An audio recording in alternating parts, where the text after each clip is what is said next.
தளபதி விஜய் அவர்களுக்கு உங்கள் காதுக்கு எதுவும் போய் சேரல, அவருக்கு எதுவும் தெரில அப்படின்னு சொல்கிறாங்க.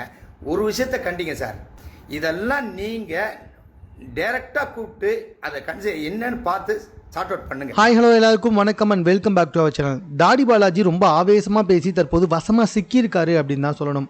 அதாவது ஆதவ அர்ஜுனா இருக்கார்ல, அவர் நேற்று அவரும் புசி ஆனந்தும் வந்துட்டு பேசிக்கிட்டு இருக்கும்பொழுது எடப்பாடி பழனிசாமி அவர்களை ஒருமையில் வந்துட்டு பேசிக்கிட்டு இருந்தாங்க.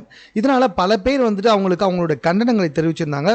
முன்னாள் முதலமைச்சர் எப்படி நீங்கள் ஒருமையில் பேசலாம் அப்படின்னு சொல்லிட்டு எனக்கு ஒன்றும் புரியல. அப்படி பார்த்தீங்கன்னா இப்போ முக ஸ்டாலின்லாம் பயங்கரமாக பேசிக்கிட்டு இருக்காங்க. உடவெட்டி இவங்க ரெண்டு பேருமே ஒன்றா சேர்ந்து ஒருமையில் பேசியிருந்தாங்க. இதுக்கு பாலாஜி அவர்கள் இன்னைக்கு காலையில் ஒரு வீடியோ போட்டிருந்தாரு. அதாவது ஆதவ அர்ஜுனாவும் முழுக்க தாக்கி, ஆதவ அர்ஜுனா மற்றும் புசி ஆனந்த் ரெண்டு பேருமே வந்துட்டு டிவிகேவுடைய முக்கியமான பில்லர்ஸ். ஸோ அவங்க ரெண்டு பேருமே தாக்கி பேசுறதுன்றது டிவிகேவையே தாக்கி பேசுறதுக்கு சமந்தானே.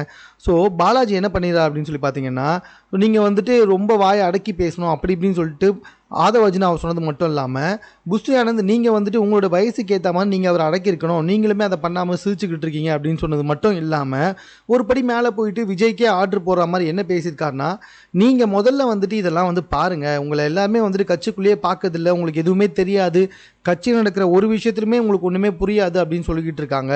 ஸோ நீங்கள் இந்த விஷயத்தெல்லாம் வந்துட்டு பார்த்து நீங்கள் கண்டிக்கணும் அப்படின்னு சொல்லிட்டு விஜய்க்கே ஆர்டர் போட்டது மட்டும் இல்லாமல், நானும் தப்பு செஞ்சாலும் இந்த மாதிரிலாம் வந்துட்டு கண்டிங்க அப்படின்னு சொல்லியிருக்காரு.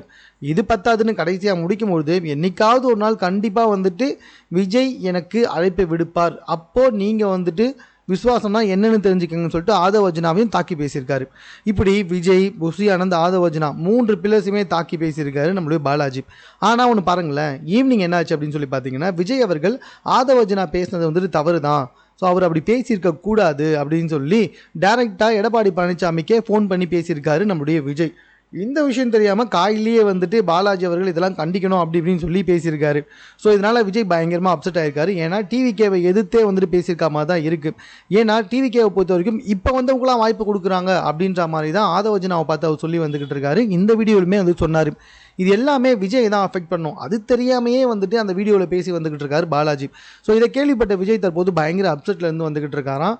ஏற்கனவே வந்துட்டு விஜய் கட்சிக்குள்ளே புதுசாக வந்தவங்களுக்குலாம் வந்துட்டு வாய்ப்பு கொடுக்குறாங்க, நாங்களாம் ரொம்ப வருஷமாக இருக்கோம், என்னெல்லாம் கண்டுக்கவே மாட்டுறாங்க அப்படின்னு சொல்லி வந்துகிட்டு இருக்காரு. ஸோ இப்போ இந்த வீடியோவில் இதை பேசுனதுனால விஜய் கண்டிப்பாக வந்துட்டு சம கோபத்தில் இருப்பான்னு டவுட்டே கிடையாது.